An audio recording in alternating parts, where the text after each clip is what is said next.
মনে হয় ওই যে আমার একটা ভাই কাগজ ছিঁড়ে পেরে মাথায় হাত দিয়ে মনে দুঃখ করে বসছিল না, ওই রকম যদি ইমানদার গোটা 30 থাকতো, ও 500-600 থাকলেও কোনো সমস্যা নেই। কি সমস্যা আছে মনে হয়? এখন হুঁশ ফিরেছে তো যাক, দেরি হলেও যদি সত্যি ফিরে থাকে আলাদা কথা, কিন্তু আমার ডাউট হচ্ছে কেন দিন এসে গেলে 200-500-1000 তো আবার বিক্রি না হয়ে যায়।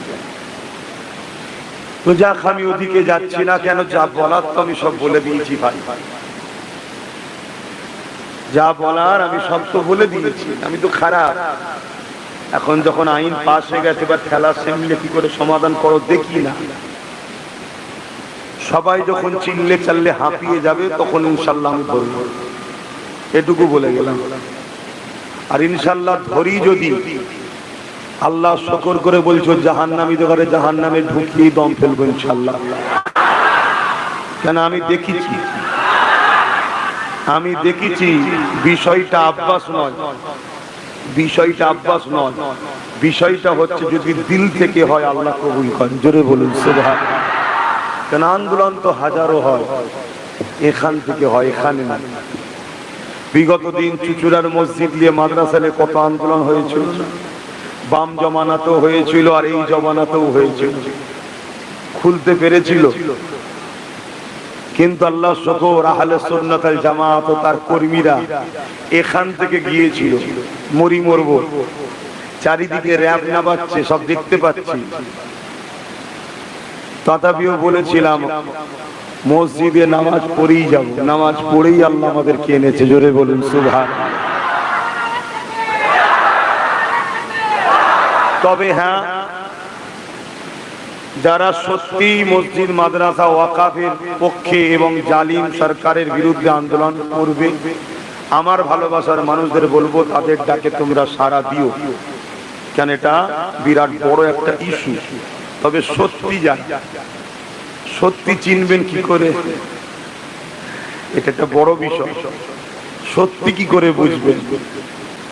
কেন আন্দোলন তো অনেক ধরনের হয়, অনেকে আন্দোলন করে ফটো তুলে বড় দামে বিক্রি করে সমাজকে। আগেও করেছে না করেন? তাহলে আমি কি ভুল বুঝাচ্ছি? তাহলে সত্যটা চিনবেন কি করে? সত্য বুঝার নমুনা আপনাদের বলে যায়, যারা টোটাল ওয়াকাফকে বাঁচাবার জন্য লড়াই করবে তাদের ডাকে সাড়া দেবে। যারা শুধু বলবে কেন্দ্র সরকার খেলে মানবো না, রাজ্য সরকার খেলে মেনে নেবো, তাদের ডাকে সাড়া দেবেন না। আমার কথা কি কষ্ট লাগলো? একটা গাছ লাগিয়েছেন, ওই গাছের ফল যখন সবাই খায়, আপনি কাউকে বারণ করেন না, উপাড়ার লোক তো শখ করতেই পারে। কি শখ করবে না? করবে না। আরে কত সুন্দর ভালো লোক রে এরা, ৭৭ বছর ধরে ওয়াকাফের সম্পদের মাল সবাই ঝেড়ে খেয়েছে না খাই? আমরা প্রতিবাদ করি, চুপ তো। এখন কেন্দ্র সরকারের শখ গেছে, ভালো লোক তো এরা, এদের মাল খেলে তো কিছু বলে না, তো ও তো বেশি খায়, তার বড় ডাকাত তো বেশি খায়, ওই জন্য সব লিখে দিয়েছে। এরা তবুও খাচ্ছিল, নামে ছিল আমাদের, বাকি কোনো পুরো দেশেতেই বেশি সবাই খেয়েছে রে বাবা। কেন লজ্জা করছে? কারো দম তাকে বলুক খাইনি তো আমার বিরুদ্ধে কেস করবো না। একজনের আবার একটুখানি পেস্টিজে লেগেছে, কথা বুঝছেন না? দূরবীন দিয়ে দেখা যাচ্ছিল না, বলে ফেলেছে পেস্টিজে লেগেছে। আবার কি বলেছে? কাগজ পেটিয়েছে নাকি। ওরে পাগল, কোথায় চাঁদ আর কোথায় প্যাঁচ, কোথায় জুতোর কালি, কোথায় নিয়ামত আলী, ছিলিস তো রং মিস্ত্রি, বোকা মুসলমানের মাথায় বসে ক্যাটেল ভেঙিয়ে খাচ্ছিস। কথা মাথায় ঢুকছে না? বুঝতে পারছেন? হ্যাঁ, বেশি কিছু বললে যদি আবার লোক এসে তালাশ করে, ওই জন্য বলেনি, চুপ করে বসেছিল, ওই জন্য দেখা যায় না। কিন্তু জিজ্ঞাসা চিহ্ন বোঝেন? জিজ্ঞাসা চিহ্ন, হ্যাঁ, জিজ্ঞাসা চিহ্ন বোঝেন না? আরে অমুক জলসায় ছিল নাকি, অমুক জলসায় ছিল নাকি, তার মানে কি? প্রশ্ন, জিজ্ঞাসা চিহ্ন। কিন্তু মাথায় কাজ করছে না, হাতে পাওয়ার এসে বাঁদরের গলায় যদি মুক্তোর হার হয়, এরকমই দশা হয়। কথা বুঝছেন? হ্যাঁ, তো যাক, পরে আরো হবে, এখন অন্য জায়গায় এসেছে, একটু হালকা করে দিলাম। পরে যখন ময়দানে আসবো তখন দেখে নেব। বলুন ইনশাআল্লাহ। এখন বেশি কিছু বলছি না, তবে এতটুকু বলবো, যারা সত্যি ওয়াকাফের জন্য ডাকবে আপনারা সাথ দেবেন, কিন্তু একটু দেখে নেবেন। কেন বিগত দিন ওয়াকাফের জন্য ডেকেছিল কলকাতায়, বিশাল বিশাল মিটিং, ফটোতে দেখবো বাবা স্টেজে বসে আছে সব ওয়াকাফ। হ্যাঁ বা যারা আন্দোলন করছে তাদের মধ্যেই অনেকে এই বাংলাতে ওয়াকাফের মাল ঝেড়ে বসে আছে, ওয়াকাফের জায়গা ঝেড়ে বসে আছে। এই কি নাটক হচ্ছে না? তো যাক, আমি ফিরে যাই। কিন্তু দুঃখ ভাই, দুঃখ এই সমাজের বড় একটা অংশ, আলেম ওলামা ইমাম, বড় একটা অংশ, সবাই নয়, তারা বেঈমানের পা চাটতে পছন্দ করলো, নিজের ঘরের সন্তানের পাশে দাঁড়াতে পছন্দ করলো না। আজকে যদি ইমানদার গোটা 20-30 থাকতো, ফাইটটা হতো না? হতো না? আপনাদের কি মনে হয়? ওই যে আমার একটা ভাই কাগজ ছিঁড়ে পেরে মাথায় হাত দিয়ে মনে দুঃখ করে বসছিল না, ওই রকম যদি ইমানদার গোটা 30 থাকতো, ও 500-600 থাকলেও কোনো সমস্যা নেই। কি সমস্যা আছে মনে হয়? কেন ইমানদারের পাওয়ারই আলাদা। যেমন আপনাদের ঘরের একটা ছেলে পুরো বাংলাতে একাই যথেষ্ট, দেখছেন না? কেন ইমানদার। তাই কিন্তু আমার কওমের বড় একটা অংশ বুঝলো না। এবারে কি হবে? আইন বেরোলো 2 তারিখে, এখনো রাষ্ট্রপতি সই করেনি, তার আগেই উত্তরপ্রদেশে 300 বছরের পুরাতন কবরকে বোলডুজার দিয়ে ভেঙে 60 বিঘে জমি দখল করে নিল। কি হবে? যাও, আমি তো হুজুর আর কিছু বলবো না, আমি তো ফু দেবো। বাবা হুজুর মানুষ, ফু দিলে সব হয়? কথা বলেন। তাই তো আমি বুঝিয়েছিলাম, পুনাই আমি দিচ্ছি, কিন্তু আমার ভাইদের মধ্যে কিছু লোককে ওখানে পাঠা, এই জন্যই তো বলেছিলাম। কিন্তু বুঝলো কই, বুঝলো কই? তো যাক, দেরি হলো, অনেকের ঘুম ভেঙেছে, কিন্তু আমার ভয় হচ্ছে আবার ঘুরে ঘুমিয়ে পড়বে না তো, আবার শুয়ে পড়বে না তো, এটাই ভয় লাগছে। কেন বাড়ি বাড়ি এখন এসিও দিতে পারে, খাদার এসিতে ঠান্ডায় ঘুমো, এদিকে তাকাবি না। যা লাগবে বল দিচ্ছি, যা লাগবে বল দিচ্ছি, চেয়ার চাইবি না। এই চেয়ার দ্বারাই সব দখল করবো। কয়েক লক্ষ কোটি টাকা সম্পদ দখল করলি, কয়েক লক্ষ কোটি টাকা সম্পদ। কথা বুঝে আসছে? কিন্তু সেটা তো আমাদের খেয়ালই নাই। আমরা অনেকে জানি না ওয়াকাফটা কি। এবং আমার হিন্দু ভাইদের মধ্যে বড় একটা অংশ, তিনারাও জানে না যে তিনাদেরও একটা সম্পদ আছে, যে সম্পদ বেদখল হয়ে আছে, তিনারাও জানে না। যেমন 2023 সালে জল জঙ্গল বলে একটা সম্পদ আছে, যেটা আদিবাসী ভাইদের, আদিবাসী ভাইদের বসবাস কোথায় সব জানেন তো নাকি? কখনো এখানে তারা খাচ্ছে, কখনো ওখানে তারা খাচ্ছে, কখনো ওখানে তারা খাচ্ছে। অথচ এ দেশের প্রকৃত মালিক যদি কেউ হয়, তারা হলো আদিবাসী। এই ভারতের প্রকৃত যদি কেউ দেশের নাগরিক হয়, তারা হলো আদিবাসী। যারা আজকে বড় বড় সব পদে বসে চিল্লাচ্ছে, এদেরকে যদি ডিএনএ চেক করা হয়, একটা ভারতের সঙ্গে মিলবে না, কিন্তু আদিবাসী মিলবে। আদিবাসীরা হলো প্রকৃত ভারতের নাগরিক। শুনছেন তো নাকি?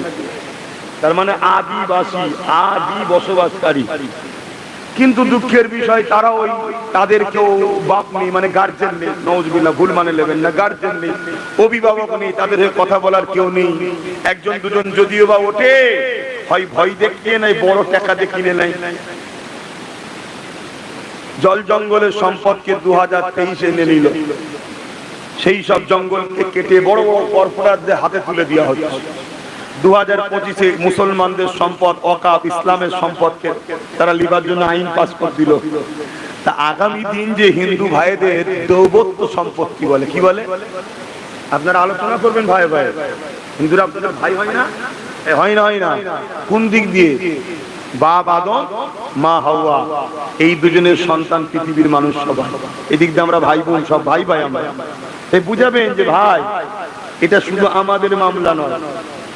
যদি কেন্দ্র সরকার হিন্দুদেরই দরদি হয়, তাহলে 26,000 যে চাকরি বাতিল হয়েছে, তার মধ্যে 24,050 কম বেশি 24,050 জন, এই 500 জন অমুসলিম ভাই, হিন্দু ভাই। মাত্র 1625 জনের 1625 জন হচ্ছে মুসলমান, 26,000 কত মধ্যে 1625 মুসলমান, বাকি সব কারা? হিন্দু ভাই। তাহলে ক্ষতি কাদের বেশি হলো? ও গরিবের নয় রে ভাই, তুই হিন্দু হোস আর যাই হোক, গরিব যদি হয়েছিস তোর কপালে বিপদ, এটা জেনে রেখে দে। কেন এ সরকার গরিবের নয়, এ পুঁজিপতিদের, আদানি আম্বানি এদের ঘরে লাল করতে এসেছে। কালকে দেবত্ব সম্পত্তিকে নিয়ে নেবে, কর্পোরেটরদের হাতে তুলে দেবে। আর একটা সমাজে মিথ্যা প্রচার চলে, কি চলে?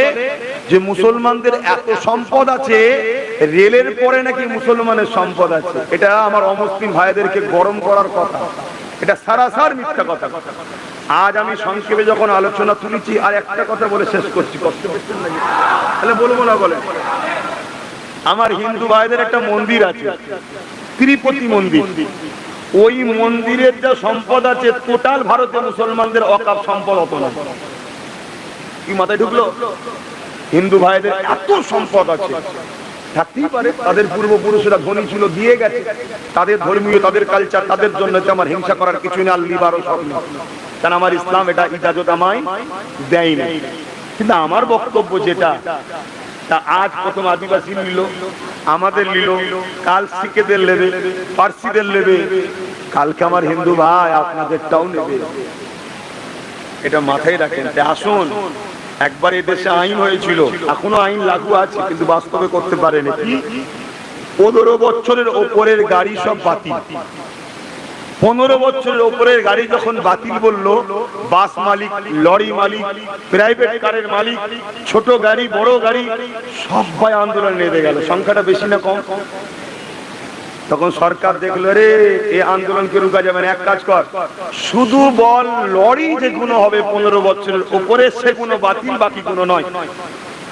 আন্দোলনকে ভাঙছে কেমন করে দেখুন।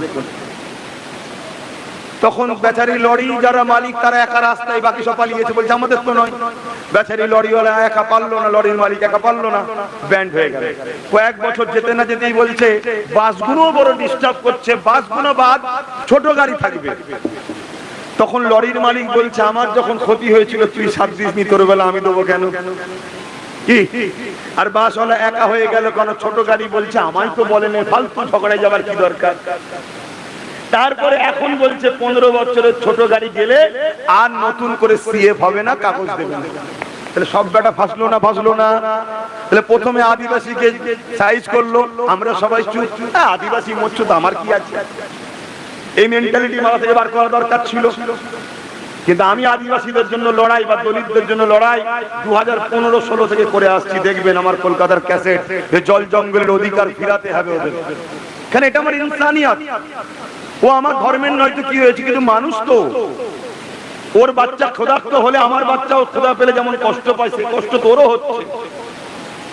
আজ আমাদেরকে ধরেছে, হয়তো আমার হিন্দু ভাইরা, অন্য ভাইরা চুপ করে আছে। আদিবাসী ভাইরা বললো আমার বেলায় তোরা ছিলিস না, তোর বেলায় আমরা কেন? বলেন, বোঝাবার জন্য বলছি। কালকে ধরুন আমার হিন্দু ভাইদেরকে যখন আবার বলবে তোদের দেবত্ব সম্পত্তি নিয়ে নেবো, তখন আবার আদিবাসী মুসলমানরাও বলবে আমাদের বেলায় তোরা 7 দিবি, তোদের বেলায় আমার দেবো কেন? উচিত হবে না বলা, তারপরও বোঝাতে চাইছি ওই বাস লরির মালিকদের মতো বিপদে সবাই পড়বো। অতএব সময় থাকতে থাকতে আমাদেরকে মাথায় রাখা দরকার, দেশ কোনো নেতার কথাই চলবে না, দেশ চলবে সংবিধান অনুযায়ী। যে আইনগুলো তৈরি করছে, এই আইনটা হলো সংবিধানের বিরুদ্ধে, কথা শেষ। সংবিধানের বিরুদ্ধে সে যত বড় ভিআইপি লাট সাহেব হোক, তার কথা মানাই হলো দেশদ্রোহীদের কাজ।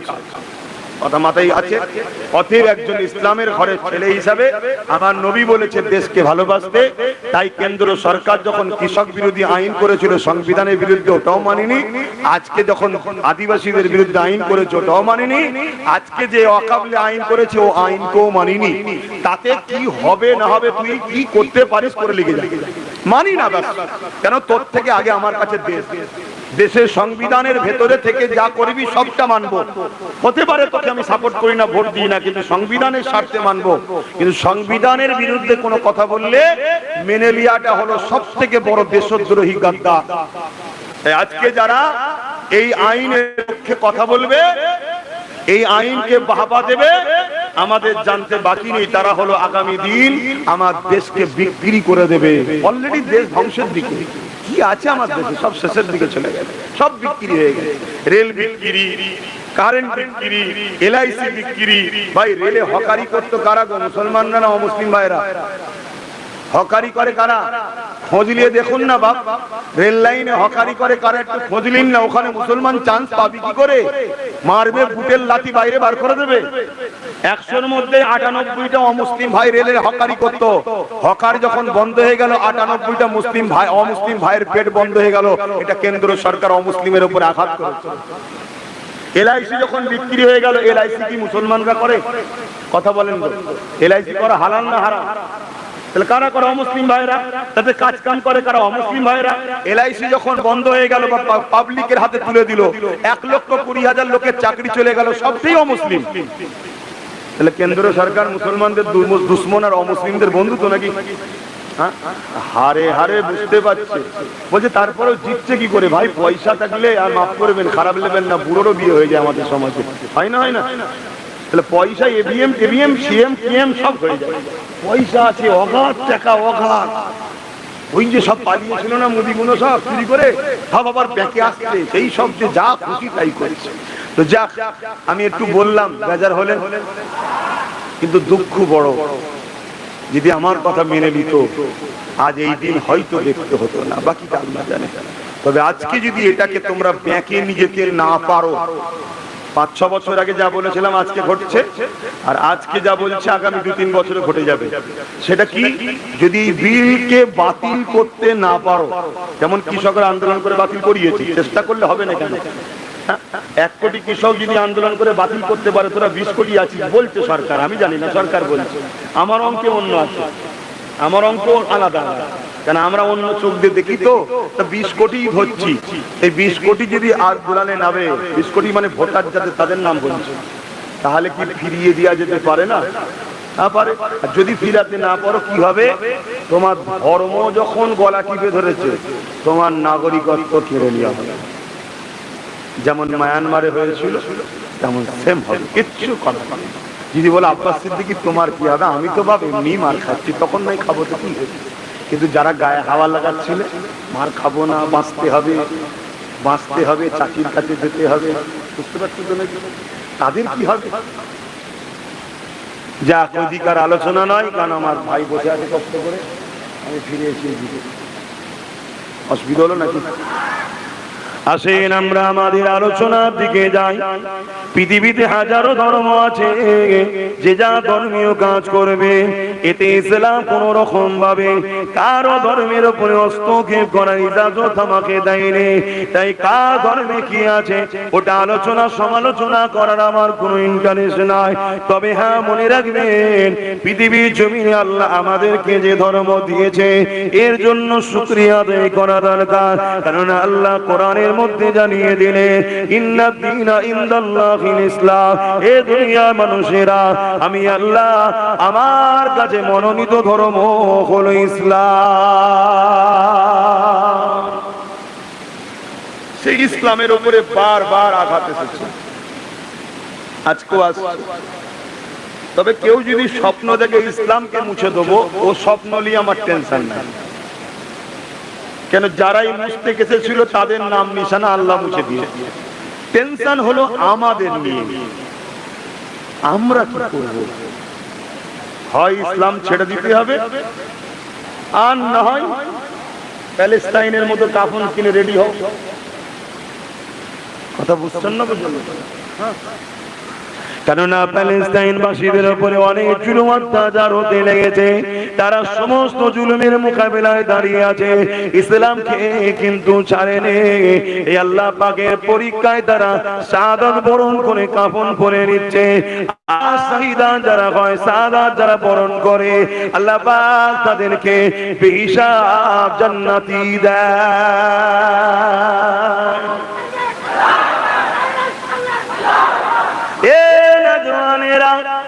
এছাড়া দ্বিতীয় কি করবেন?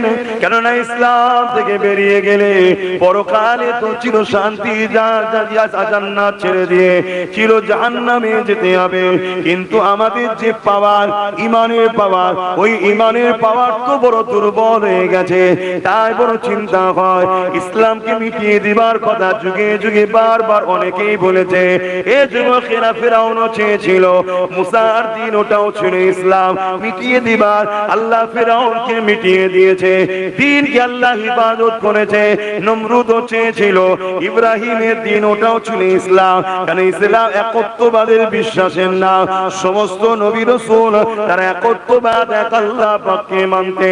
নমরুদকে আল্লাহ মিটিয়ে দিয়েছে, ইব্রাহিম নবীকে আল্লাহ পাক হিফাজত করেছে।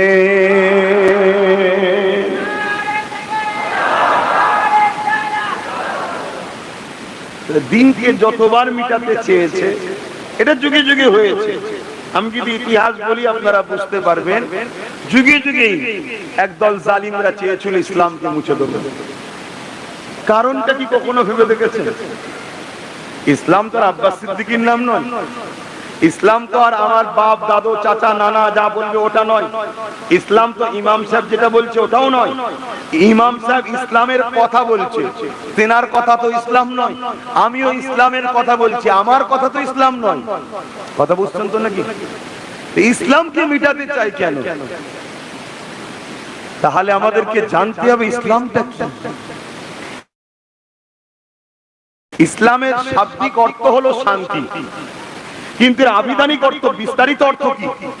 ইসলামের প্রথম কথা হলো লা ইলাহা ইল্লাল্লাহ মুহাম্মাদুর রাসূলুল্লাহ, আল্লাহ के सिवा कोई माबूद नहीं, মুহাম্মদ সাল্লাল্লাহু আলাইহি ওয়াসাল্লাম আল্লাহর প্রেরিত রাসূল।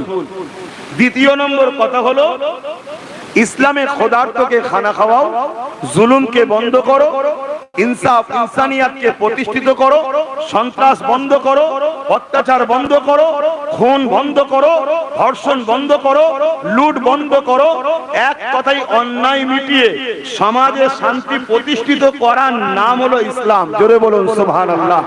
যুগে যুগে যারাই সমাজে সন্ত্রাস ছিল, যুগে যুগে তারাই ইসলামের বিরুদ্ধে ছিল। যুগে যুগে যারাই রেপিস্ট ছিল, তারাই যুগে যুগে ইসলামের বিরুদ্ধে ছিল। যুগে যুগে যারাই মা বাপকে জুলুম করেছে, যুগে যুগে তারা ইসলামের বিরোধী করেছে।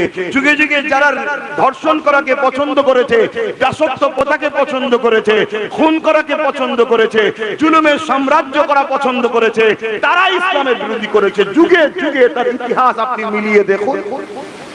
নমরুদ কেন বিরোধী করেছিল? নমরুদ সন্ত্রাস ছিল, জঙ্গি ছিল, আতঙ্কবাদী ছিল, সে সমাজ বিরোধী ছিল, সে প্রজাদের উপরে জুলুম করত, সে নারীদের শোষণ করত, সে নেশাগ্রস্ত হতো। সে দেখুন ইব্রাহিম নবীর বিরোধী করলো, কারণ ইব্রাহিম নবী বললেন এগুলো একটা মানুষ করতে পারে না, এটা অন্যায় কাজ, এগুলো বন্ধ করা দরকার। তাই নমরুদ দেখলো ইব্রাহিম যদি প্রচার করতে পারে তাহলে আমার অন্যায়ের সাম্রাজ্য খতম হয়ে যাবে। শুনছেন তো নাকি? দেখুন ফেরাউন, দেখুন আবু জেহেল। আবু জেহেল আমার নবী বিরোধী করেছিল কেন? অথচ মক্কার সামনে দাঁড়িয়ে যখন রাসূল প্রথমবার ডেকে বলল 40 বছর বয়সে, আমি যদি বলি পাহাড়ের ওই দিকে একদল লোক আছে তোমরা মানবে? মক্কার প্রত্যেকটা লোক বলেছিল মুহাম্মদ আমরা মানবো সাল্লাল্লাহু আলাইহি সাল্লাম। আমার নবী বললেন তোমরা দেখুনি তো মানবে কেন? তারা কি বললো?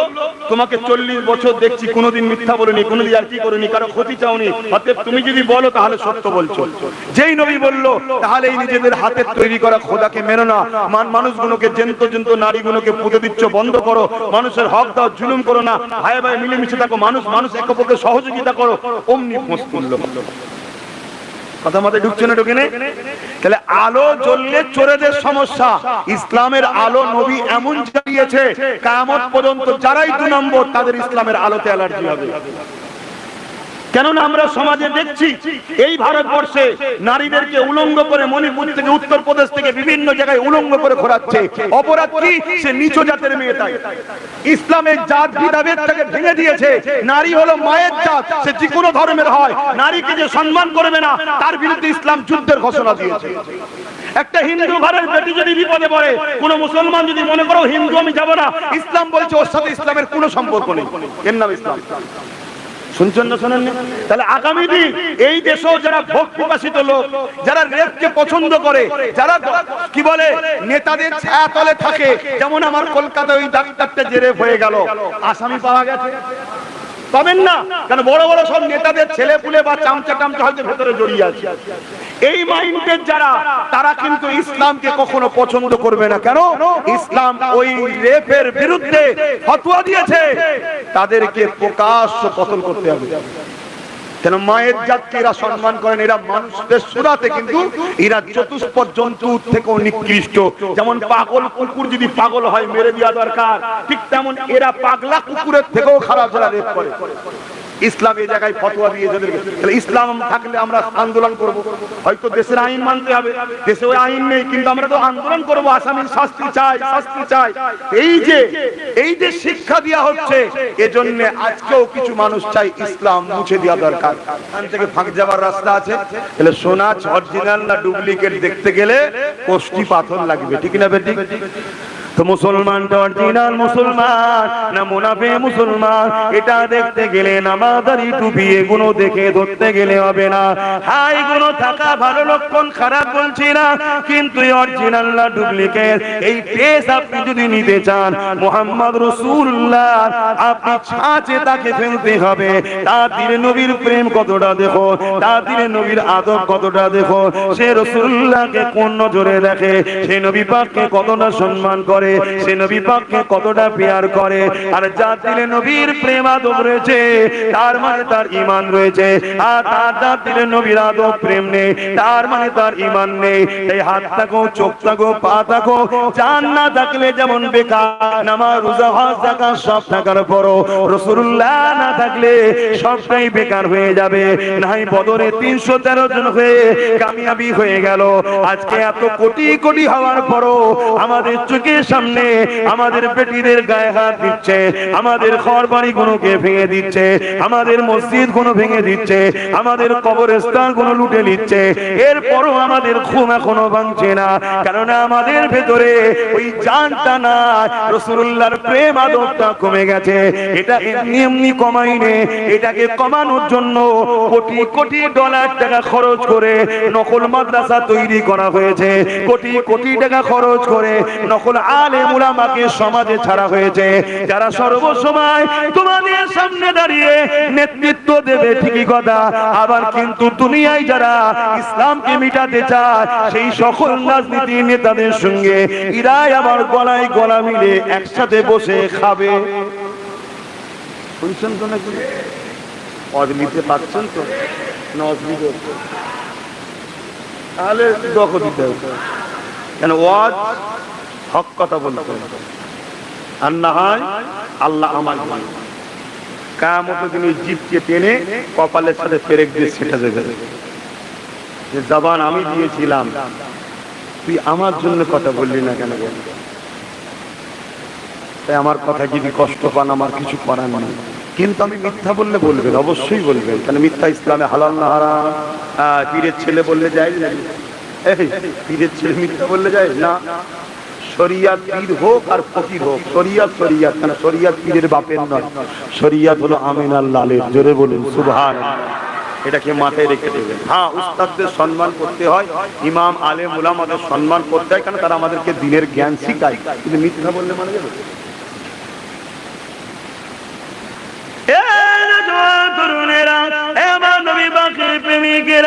মন দিয়ে শোনে, এই সমাজে কোরআন পড়ানো হচ্ছে, কিন্তু মান এটা ওয়াশিংটন থেকে করা হচ্ছে।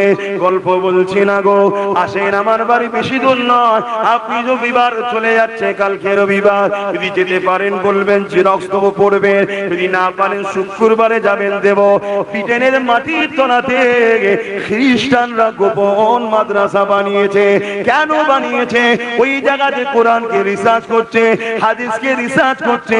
দেখো তো কোন রাস্তায় হেঁটে মুসলমানকে শেষ করা যায়। তারা রাস্তা দেখতে দেখতে দেখতে লেগেছে, মুসলমানের সিনায় যতদিন মুহাম্মদ রাসূলের প্রেম আর আদব থাকবে, তোর পরমাণুবন শক্তি থাকো, যাই থাকো না কেন, এই জাতকে কখনো তোরা মিটাতে পারবি না। আরো জোরে বলুন সুবহান।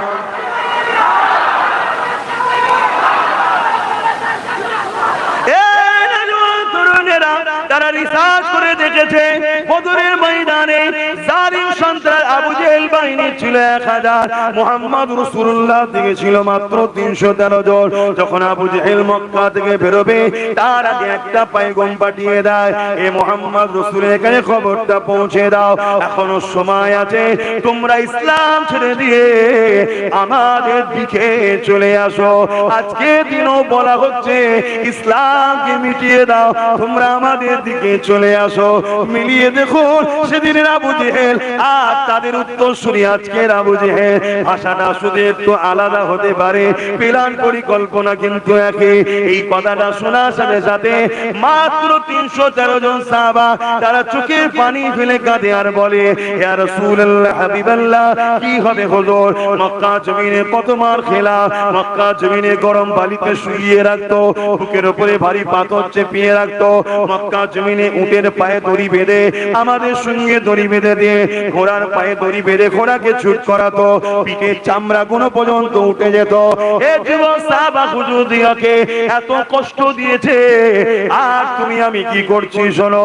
ইয়া রাসূলুল্লাহ হাবিবাল্লাহ, ঘর পরিবার সব কিছু ছেড়ে দিয়ে মদিনার জমিনে চলে এলাম, একটু নিশ্চিন্তা হয়েছিলাম। তারা আমাদেরকে ধরে ধরে কতল করতেছিল, যেমন আজকে আমার দেশে ধরে ধরে টেনে বাসে বিভিন্ন জায়গায় মারতেছে।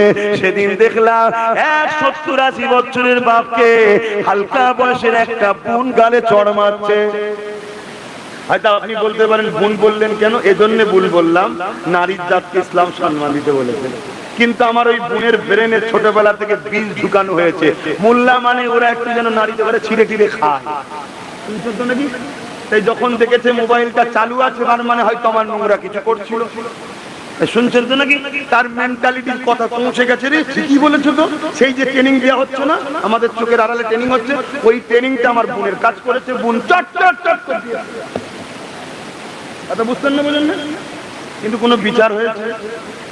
কমসে কম যদি পড়ো তথ্যটাকে মোবাইলে সব পাওয়া যায় না, যায় না, আমি বার করে দেবো। 50 বছর আগে কারো যদি কোনো ভিডিও আপনি করেন এক্ষুনি বার করে দেবো। 50 বছর আগে কারো একটা অ্যাপস আছে, ওই অ্যাপ ডাউনলোড করলে 50 বছর আগে কারো, এমনকি আপনি যা খুশি ডিলিট করে দেন, যা খুশি ডিলিট করে দেন এই ফোনে।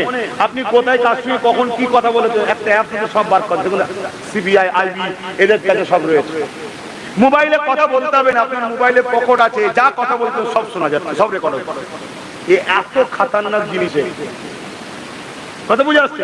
তাহলে এত বড় যখন একটা অ্যাক্সিডেন্ট ঘটলো আমার বাংলাতে, আবার তাই তো নাকি না উত্তরপ্রদেশে? হ্যাঁ, উত্তরপ্রদেশে যদি হতো তাহলে আমাদের মোল্লাগুলোকে দেখা যেত রাস্তায়। উত্তরপ্রদেশ হয় না, ওই জন্য দেখা যায় না, তাই না?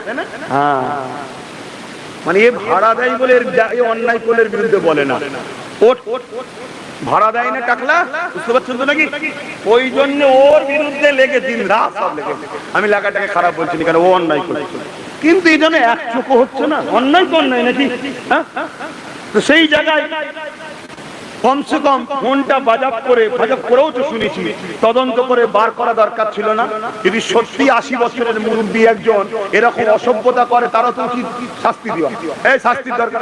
এই মুসলমান তো কি হয়েছে, মুখে দাড়ি তো কি হয়েছে? হ্যাঁ, মুসলমান ওকে বলে নাকি যে 70 বছর বয়স হয়ে যাওয়ার পর একটা বেগুনা মহিলার সঙ্গে নোংরা আচরণ করবে সে মুসলমান?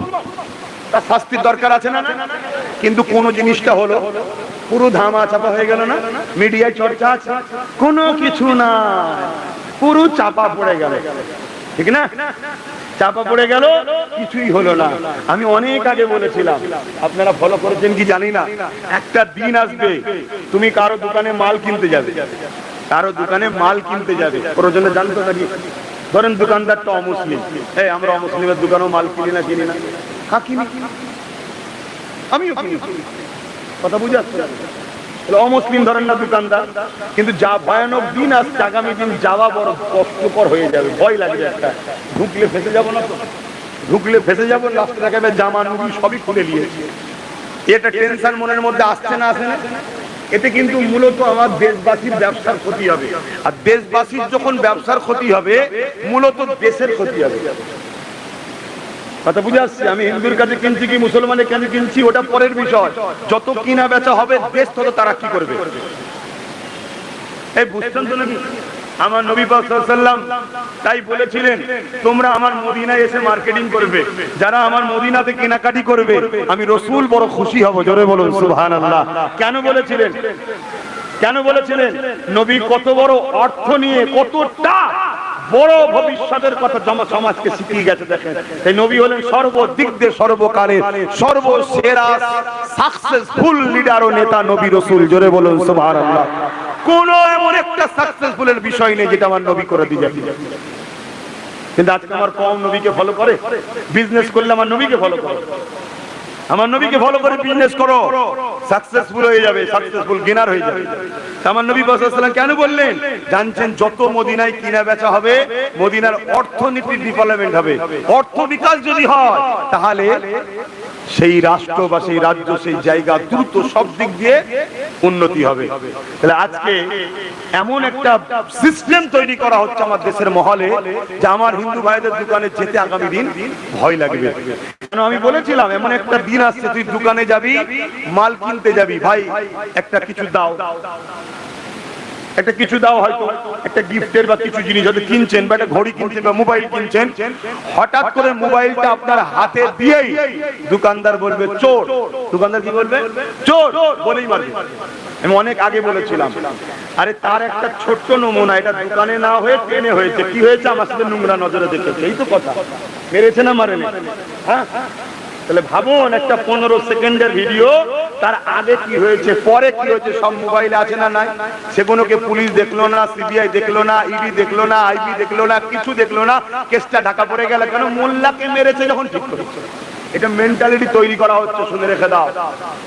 কাল তোমার আব্বা, আমার আব্বা, তোমার দাদু, আমার দাদু, সবার দাদুর পালা আসছে, তৈরি থাকো, গাল পেতে দেবে। বেশি কথা বললে অন্য কালো লাল হয়ে যাবে। কিছু করার নেই, কেন আমরা ভালো না। অপরকে দোষ দিয়ে কিচ্ছু লাভ নেই, আমরা ভালো নেই। কারণ আমাদের গার্জেন নেই, না জজ আছে, না উকিল আছে, না জিএম আছে, না মন্ত্রী আছে, না এমএলএ আছে, না এমপি আছে, কিছুই নেই। সব তো অন্যদের, আমাদের কই? আমরা তো সারা জীবন পরের আব্বাকে আব্বা, ও আব্বা, ও আব্বা করে পরের বাপকে ডেকে ডেকে একদিন ধরে আসছি 75 বছর ধরে। নিজেরা কখনো শখ করেছি যে আমাদের ছেলেদের নেতা বানাবো, আমাদের ছেলেদের উকিল বানাবো, আমাদের ছেলেদের জজ বানাবো, আমাদের ছেলেদের আইপিএস অফিসার বানাবো? কখনো স্বপ্ন দেখেছেন? আমাদের স্বপ্ন হলো যা ওই নেতা এসছে পিছু পিছু ঘর 200 টাকা দিলে ওই ঠিক আছে, তাল তাল কিনে নিয়েছে, ঘরে খেয়ে দে, ঘুমো আর ভুঁড়ি মুটা কর, কালকে দেখবে কি হয়। আর তুমি ভুঁড়ি মুটা করে ঘুমো, কথা মাথায় ঢুকছে না? ঢোকে না? হ্যাঁ, আব্বাস সিদ্দিক একটু বেশি বোঝে, তাই তো নাকি? ওই জন্য বেশি বলে ফেলি আমি। হ্যাঁ, একটা দিন হয়তো আসবে, আল্লাহ আমাকে হুকুম করবে নবী পাকের ওসিলায়, আমি হয়তো সেদিন চুপ করে যাবে। কথা বুঝে আসছে না? নাই কেন? ইসলাম আমাকে অলরেডি বলেছে, যখন তোমার কথা সমাজ নেবে না তুমি আর বলতে যেও না। আপনারা হয়তো ভাববেন হুজুর জলসা না করলে খাবে কি? অনেকের মাথায় ঢোকে হুজুর তো জলসা করে খায়। ও জলসা আমার খাওয়ায়, আল্লাহ খাওয়ায় না। জলসাই যদি আমার রেজেক হয় তাহলে আপনারা সব জলসা করেন নাকি? তাহলে আপনাদের খাওয়া হয় তো নাকি? কে খাওয়ায়? এতগুলো লোক বিনা জলসায় যদি আল্লাহ খাওয়াতে পারে, আর একটাকে আল্লাহ বিনা জলসায় খাওয়াতে পারে না? হ্যাঁ, তামাম কায়নাতের মখলুকাতকে আল্লাহ খাওয়াচ্ছে। সাতটা জমিনের নিচে দূরবীনে দেখতে হবে, এত ছোট ছোট পোকা আছে, কোষ আছে, তাদেরকেও আল্লাহ টাইমে টাইমে টাইমে টাইমে খাওয়াচ্ছে। নবী সুলাইমান আলাইহিস সালাম পৃথিবীর রাজা ছিলেন।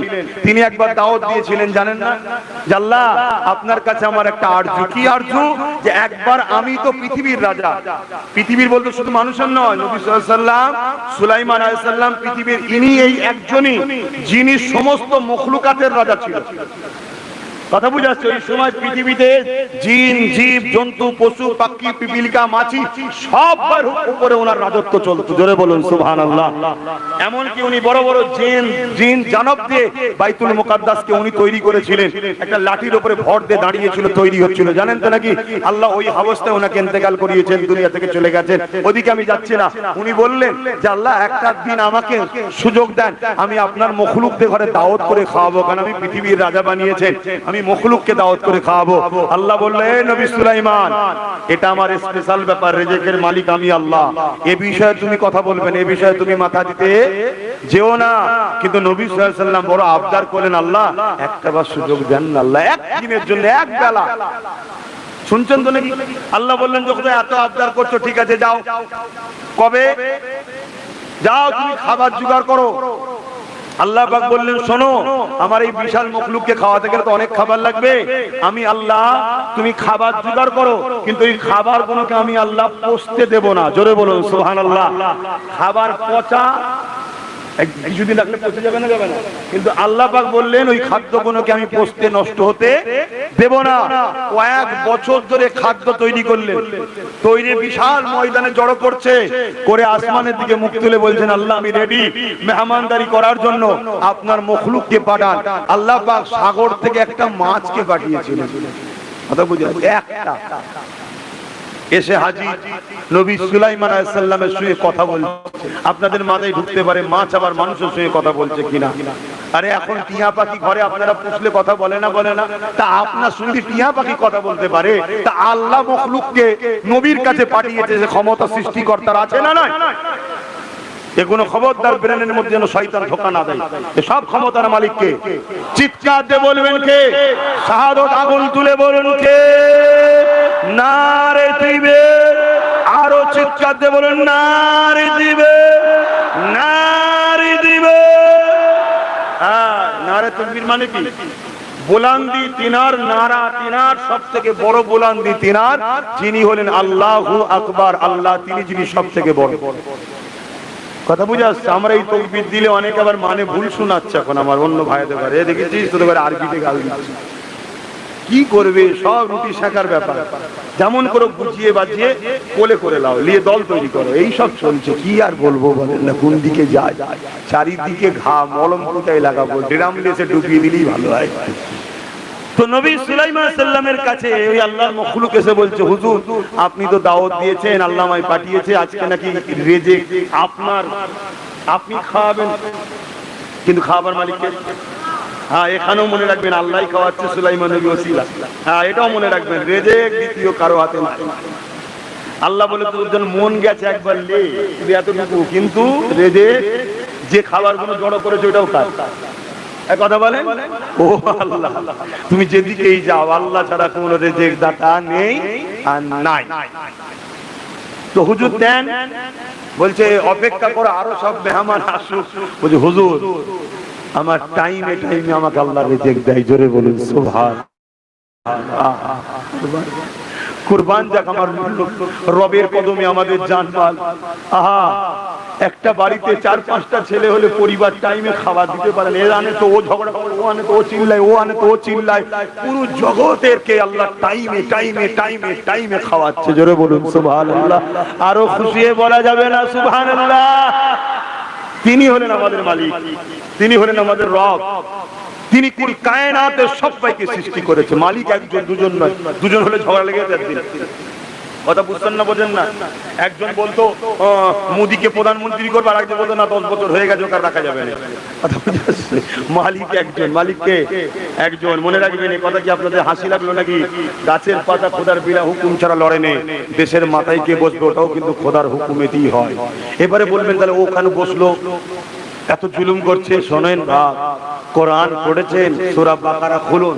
আল্লাহ বলেছে আমার বান্দা বান্দিরা, তোরা যারা আমার দাবি করে মুনাফিকি করবি, তোরা যদি আমার থেকে, আমার হাবিবের থেকে অন্য কাউকে বেশি প্রাধান্য দিস, আমি আল্লাহ জালিম হুকুমতকে বসিয়ে তোদেরকে টাইট দেব। আমাদেরকে টাইট দেওয়া হচ্ছে। সময় থাকতে থাকতে শুধরে যাও, একদিন খবর পাবে। বুঝতে পারছো না? বরং একেবারে বুঝতে পারছেন না? চিন্তা করছেন কেন? আল্লাহ তো আছে, আছে না? অত ঘাবড়াবার কি আছে? সেই কালকে নাই আজকে, পরশু নাই তরশু, মরবেন তো একদিন নাকি? একদিন আগে না একদিন পরে, তাই তো? ওটা যে এই একদিন এই অশিখলে যে মরণ কালকে পর পরশু এরকম ব্যাপার, যে যখন টাইম তখনই মরবে। কথা বুঝে আসছে? তুমি যদি দালালি করে সবাই মিলে দালালি করো, মরণের দিনে মরণ হবে। আর আব্বাস সিদ্দিকীকে আল্লাহ হক কথা বলেছে, যেদিন টাইম আছে সেদিন হবে, 1 সেকেন্ড আগে হবে। কোন মায়ের লালের ক্ষমতা নেই আমার 1 সেকেন্ড আগে মৃত্যু আনতে পারবে। আজরাইল পর্যন্ত আসবে না, টাইম নেই, না থাকে। কথা বলছেন না? সবটা তো খোদার হুকুমে হয়। কত খাবে? খবরদার একদম মন খারাপ করবে না। শুধু একটা কাজ করো, কি এই বললাম, নবীর প্রেমিক হও, নবীর প্রেমিকদের সঙ্গে দল করো, কথা শেষ। তো হযরত নবী সুলাইমান আলাইহিস সালাম বললেন ঠিক আছে খাও। যখনই বলেছে খাও, আর এক লুকমাতে বছরের খাবার যা ছিল সব খেয়ে দিয়েছে। বললেন না সুবহানাল্লাহ? আল্লাহর সৃষ্টি কত বড় বড় আছে জানেন? এই বিশাল বিশাল জাহাজ যায় না, পানিতে এত বড় বড় মাছ আছে, ওই জাহাজ পেটের মধ্যে ঢুকে যাবে, নেজের ঝাপটা দেবে, পুরো উল্টে যাবে। এত বড় বড় আল্লাহর সৃষ্টি মখলুক আছে। তুমি তো কি বলে সামান্য এক ভাগ, 3 ভাগের 1 ভাগ হলো ডাঙা। এই বিশাল পৃথিবী যেটাকে আমরা বলি, এ তো আসমানের কাছে ফুটবলের থেকেও ছোট। এরকম পৃথিবীর মতো কয়েক লক্ষ কোটি মিলিয়ন বিলিয়ন আল্লাহর গ্যালাক্সি তৈরি করা আছে, যেটা জান্নাত। জোরে বলুন সুবহানাল্লাহ। এক একজনকে আল্লাহ দুটো দুটো করে দেবে। কাদেরকে? ওয়ালিমান খাফা মাকাম রাব্বিহি জান্নাতান। সূরা রহমানে আল্লাহ বলছে, যারা আমাকে ভয় করবে আমি আল্লাহ তাদের ঘরে দুটো দুটো জান্নাত দেব। জোরে বলুন সুবহানাল্লাহ। আর আপনারা বলবেন আমরা তো আল্লাহকে ভয় করি। আল্লাহকে ভয় করলে পাপ কাজের দিকে গেলেও ফিরে চলে আসবে। আল্লাহকে ভয় করলে যদি ভেতরে ঢুকেও যায়, মনে পড়লে আগুন দিয়ে বার করে দেবে। হযরত সিদ্দিক আকবর দীর্ঘক্ষণ রাজকাজ করতে করতে করতে করতে উনি রাষ্ট্র চালাতেন, জানেন তো নাকি? এখন সেই বংশের ছেলে আমার ভাই নওশাদ আবার রাজনীতি করছে। আল্লাহ চাইলে ও একদিন কামিয়াবি হবে, বলুন ইনশাআল্লাহ। ওর দাদু চালিয়েছে, প্রথম মুরব্বী সিদ্দিক আকবর অর্ধেক পৃথিবীর রাজত্ব চালিয়েছে, কম বেশি কথা বুঝে আসছে। তো উনি যখন চালাচ্ছেন, অনেক রাজকাজ খিদে পেয়েছে, তো একটা খাদেমকে বলেছে খাবার নিয়ে আসো, কয়েকটা খেজুর এনে দিয়েছে। খাবার পর হুজুর খেয়ে ফেলার পর বলছে, বাবা এই খেজুরটা কোথা থেকে আনলে? বাবা কোথা থেকে আনলে? আমাদের তো সময় নেই, পেটের জ্বালায় আমি জবা করতে কি করব? এমনি তারা এত বড় বড় হয় না রে বাবা। কোথা থেকে পেলে? বলে হুজুর আমি যখন অমুসলিম ছিলাম তখন আমি ওই বন্ধক টন্দক দিয়া কাজ কারবার করতাম, তখন এই সেই পয়সা আমার ছিল, তারই পয়সার বরকত এখন হয়েছে, বেড়েছে, তা থেকে আমি এটা কিনেছিলাম। হুজুর সঙ্গে সঙ্গে গলায় আগুন দিলেন, সম্পূর্ণ বার করলেন, যতক্ষণ পর্যন্ত শুধু বমি বেরোচ্ছে, এবার ওর কিছু নেই, মানে ওই যেটাকে বলা হয় পানি বা পিত্তি টাইপের, ততক্ষণ পর্যন্ত হাঁকাল দিয়ে বার করেছে। শুনছেন কি বলছি? আর আজকে আমাদের কি দশা? বললে তো খারাপ হয়ে যাব। কিসের টাকা আসছে মাসে মাসে দেখারও সময় নেই, কি থেকে দিচ্ছে, মদের না সুদের না, মাফ করবেন আর একটা জায়গা আছে আপনারা নিশ্চয়ই জানেন, নোংরা মেয়েরা যেখানে থাকে তাদেরও ট্যাক্স লাইনে লাইনে। কত জঘন্য! এই কেউ মেনে নেবে? ও এর বেলায় হুঁশ খুব ভালো আছে, এখানে হুঁশ টনটনে, যে ভুল হচ্ছে কথাটা। আর এত বড় একটা কথা, ধর্ম যার যার, উৎসব সবার। আরে ধর্মকে কেন্দ্র করেই তো উৎসব হয়।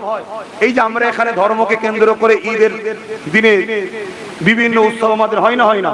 কিন্তু শরিয়ত সম্মত বাইরে যে উৎসবগুলো হচ্ছে, অবশ্যই এরা ইসলামের ঘরে জন্ম নিয়েছে, কিন্তু এরা অবৈধ সন্তান। যারা ইসলামের ঘরে জন্ম হওয়ার পর ইসলামের ব্যানার দিয়ে ঈদ প্রীতি শুভেচ্ছার নামে মেলা করে, ফাংশন করে, নাচ করে, গান করে, এরা যদি সন্দেহ হয় এদের ডিএনএ পরীক্ষা করো, বাপের ডিএনএ পরীক্ষা করো, একটা যদি কারো সঙ্গে মেলে, যা শাস্তি দেবেন তাই মেনে নেবো। এরা যারও সন্তান, কিচ্ছু হতে পারে। নবীর কষ্টের ইসলামকে যারও সন্তানগুলো শেষ করে ফেলে। মুসলমান ঘরে জন্ম নিয়েছে, কিন্তু ও চাষ করেছে অন্যজন এসে, হয় বাপ কাজে ছিল, নাই বাইরে ছিল, চাষ করতে চলে গেছে। বাকিটা বুঝে নিয়েছে তো নাকি? এই ভাষা খারাপ লাগছে? দাওয়াত করবি না, আসবো না। তো দাওয়াতের মুখের দিকে তাকিয়ে আছি নাকি? আমার রাসূলুল্লাহ এই দিনের জন্য দান্দা মুবারক শহীদ, আমার রাসূলুল্লাহ এই দিনের জন্য পুরো শরীর খুনে লাল হয়ে গেছে, এই দিনের জন্য রাসূলুল্লাহ জুতা মুবারক খুনেতে ডুবে গেছে, এই দিনের জন্য রাসূলুল্লাহ অজ্ঞান চৈতন্য হয়ে পড়েছে, এই দিনের জন্য রাসূলুল্লাহর উপরে কত জুলুম হয়েছে। আজকে সেই রাসূলুল্লাহ ইমাম হোসেনের মতো পিয়ারা নওয়াজকে এই দিনকে বাঁচাবার জন্য কুরবানি করেছে। আজকে মুসলমানের ছেলে দাবি করে, মুসলমানের সন্তান দাবি করে তুমি ঈদ উপলক্ষ করে গান দাও, ফাংশন দাও, নাচ দাও, এবং ইফতার পার্টির নামে বেঈমান কাফের চোরগুলোকে এসে হই হই করো। তোমরা হালালি হতে পারো না। তোদের যদি রাগ হয় আমার উপরে যা করার করে লিখে দাও। আমি এতটুকু জানি, জন্মেছি যখন মরবো একদিন, কমসে কম আমার মরণটা যেন আল্লাহ রসুলের পক্ষে হয়, তবে জান্নাত পাবো। আমার বাপের নাম আলী আকবর সিদ্দিকী, আমার দাদুর নাম জুলফিকার সিদ্দিকী ছোট হুজুর, আমার পর্দাদা জমানার মুজাদ্দিদ, ওসব সার্টিফিকেট দিয়ে জান্নাত পাওয়া যায় না। জান্নাত পেতে গেলে আল্লাহ রসুলের গোলামি করেছো কিনা দেখো। তাই চেষ্টা করছি বুঝাচ্ছি। এবারে হতে পারে কোনো ছেলে জানে না এই মশলা, এটা ক্লিয়ার করবি যে ভাই আমি জানি না, এটা চলবে না, বলছে না চলবে না। ও যদি শোনে এই কথাটা সঙ্গে সঙ্গে তওবা করে নেয়, তাহলে ও কিন্তু গোরা ঠিক আছে। জোরে বলুন সুবহানাল্লাহ। ও ভুলের মধ্যে ছিল, ধুলো ঘষে দিয়েছি, এবার পরিষ্কার হয়ে গেছে। কথা মাথায় ঢুকছে? কিন্তু শোনার পরেও যদি জেদ করে, হ্যাঁ ও কথা বাদ দে তো, মজা করতে হবে না। তো মজা সেদিন করবি যেদিন তোর মা মরবে, সেদিন গান লাগাবি, ফাংশন লাগাবি, মেলা দিকে ভিজে নাচ করবি, নিয়ে এসে তোর মায়ের মরণের দিনে মজা করবি, কিচ্ছু বলতে যাব না।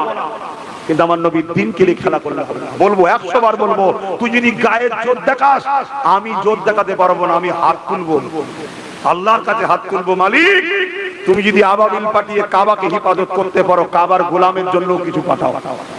কথা ঠিক না বে ঠিক? দেখা যাক না আমার আল্লাহ পাঠাই না। কথা মাথায় ঢুকলো ভাই আমার? তো যাই হোক, কোন কথা বলতে গিয়ে দিক চলে গেলাম। হ্যাঁ ও তো বলছিলাম সুলাইমান আলাইহিস সালাম ওই এক লোকমাই সব খেয়েছে। খাবার পরে সুলাইমান নবী বলছে, তুমি একই পেটুক গো, তুমি একাই সব খেয়ে ফেললে?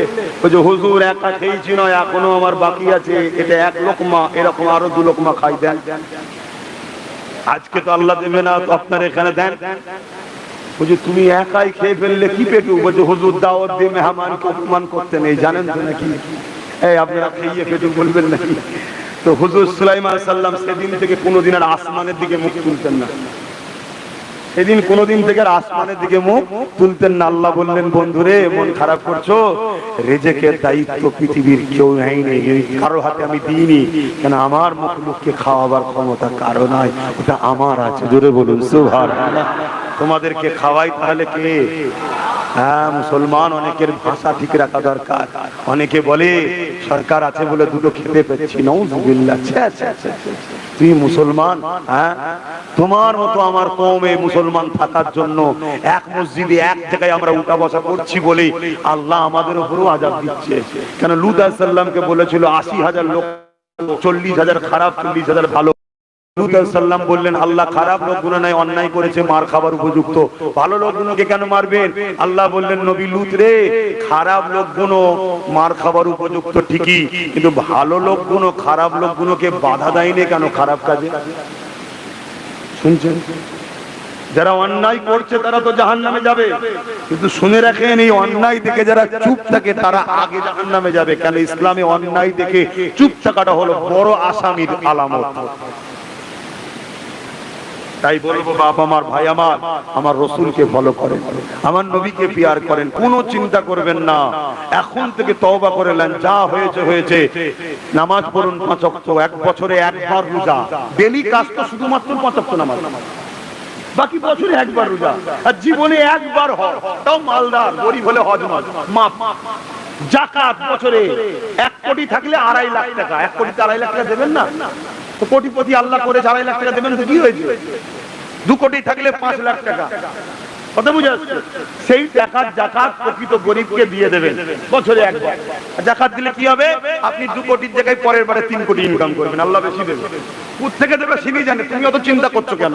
তোমার বরকত হবে। আর এই টাকাটা গরিবকে দিতে হবে। গরিবের মধ্যে কাকে দেবেন? নিজের আত্মীয়র মধ্যে যে গরিব সে যাকাত পাবে। এই ফুরফুরার গরিবকে যাকাত দিতে যাচ্ছে না। তোমার আত্মীয়, খালাতো ভাই, ফুফুতো ভাই, চাচতো ভাই, মামাতো ভাই, আত্মীয় স্বজনের মধ্যে কে গরিব আছে দেখো, তার হক হলো প্রথম যাকাত, এটা তার টাকা তোমার কাছে রাখা। যদি কেউ গরিব না থাকে তখন দ্বিতীয় হক হলো তোমার পাড়া প্রতিবেশী। 3 নম্বরটা হলো যদি পাড়া প্রতিবেশীতেও গরিব না থাকে তখন তোমাকে যাকাত তো দিতে হবে। যে কোনো জায়গার ইমানদার মুসলমানকে যাকাত দিতে হবে।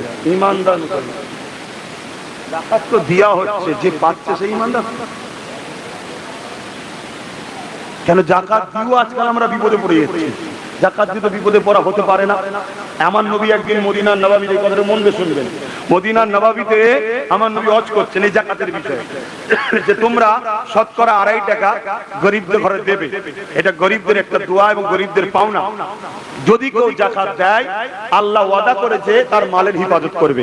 এক ইহুদি ঘরের লোক যাচ্ছিল, নবীর এই কথাটা কানে ঢুকেছে, মানে হজ করছে, অনেক ধর্মের লোকেরা শুনতে পায় না। তো এই কথাটা ইহুদির ব্রেনে ঢুকেছে, আরে যাকাত দিলে নাকি মালের হিফাজত হয়।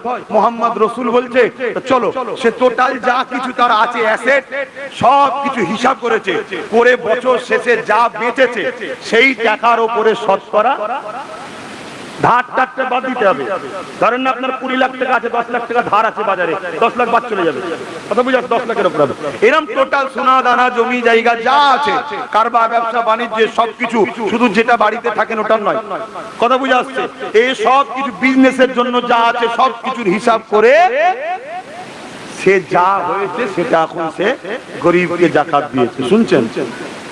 এখন সে বিদেশে বিজনেস করতে, আগে জাহাজে, এখনো জাহাজে হয়, এক জাহাজ ভর্তি তেনার মাল এসেছিল বাইরের দেশ থেকে, হঠাৎ করে সেই ব্যবসায়ীর কানে খবর এসছে, ইহুদি ব্যবসায়ীর কানে, যে তোমার জাহাজটা বন্দরে আসেনি আর কোনো খবরও পাওয়া যাচ্ছে না।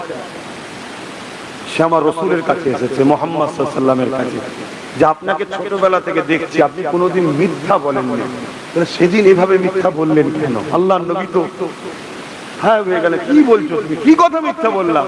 না, আপনি আপনার শিষ্যদের শোনাচ্ছিলেন, আমি যাচ্ছিলাম, যাকাত যদি কেউ দেয় তার মালের হিফাজত আল্লাহ করে। আল্লাহ নবী বললেন এটা মিথ্যা কথা। ঠিকই কথা, তো আল্লাহর হুকুম, তো আমি মুহাম্মদ আজকেও বলছি যে যাকাত দেবে তার মালের হিফাজত হবে। বলছে আমি দিয়েছি, তাহলে আমার জাহাজ এখনো খবর পাচ্ছি। আল্লাহ নবী বলছেন ঠিক করে হিসাব টিসাব করে দিয়েছো, আমি বেশি করে ছেড়ে দিয়েছি, আমার হিসাবে যা হয়েছিল, আর আপনাদেরও উচিত যাদের পয়সা আছে একটু 2 পয়সা বেশি যা, কম না হয়ে যায়, কেন কম হলে পরের মাল খাওয়া হয়ে যাবে, আল্লাহ জানে আমার কি হচ্ছে। হিসাব তো করি, হিসাব করার সময় তো পাইনি, খেয়াল করলে বসবো কখন?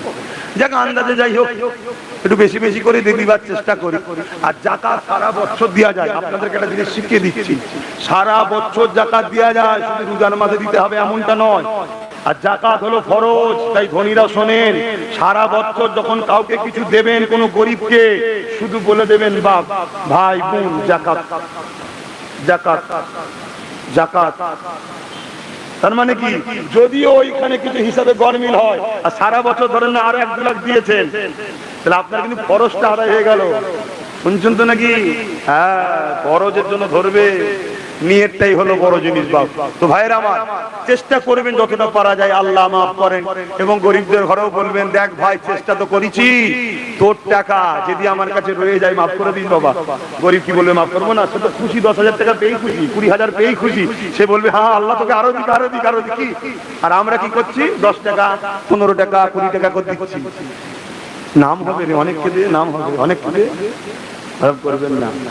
চেষ্টা করুন একটা গরিবকে এমন দেন, আপনার আত্মীয়র মধ্যে এমন দেন, সে যেন জীবনের মতো গরিবটা থেকে উঠিয়ে, একটা দোকান করে দিলেন, একটা টোটো কিনে দিলেন, একটা ইঞ্জিন ভ্যান কিনে দিলেন, বা একটা কোনো এই কি বলে এমব্রয়ডারি মেশিন টিশিন কিনে দিলেন, জীবনের মধ্যে বসে ইনকাম করে খাবে, তার প্রয়োজন নেই, তাহলে একটা গরিব কমে গেল, এগুলো ভাববেন। তো যাক আমি অন্যদিকে চলে যাচ্ছি। আল্লাহর নবী বললেন যদি তুমি ঠিকভাবে যাকাত দিয়ে থাকো, যার কুদরতি হাতে মুহাম্মদ রাসূলের জান আছে, তিনার শপথ করে বলছি অপেক্ষা করো, তোমার জাহাজ আসবে।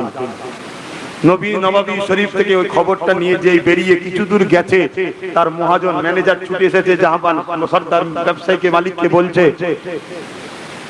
যে আমাদের জাহাজ বন্দরে লেগে গেছে। জোরে বলুন সুবহানাল্লাহ। সে আর যাই না, ঘুরে এসে মুহাম্মদ রাসূলের কদমে পড়ে ইমানের কলেমা পড়ে মুসলমান হয়েছে। জোরে বলুন সুবহানাল্লাহ। আরে এভাবে ইসলাম প্রচার হয়েছে। আজকে যেটা চলছে আমার দেশে ওইভাবে নয়। ইসলাম প্রচার হয়েছে প্রেমের দ্বারা, ভালোবাসার দ্বারা, আখলাকের দ্বারা। যাক সময় নিয়ে আর কথা বলতে পারছি না, কারণ ওদিকে বিরিয়ানির হাওয়া মাঝে মাঝে আসছে। আসেন ইয়া নবী।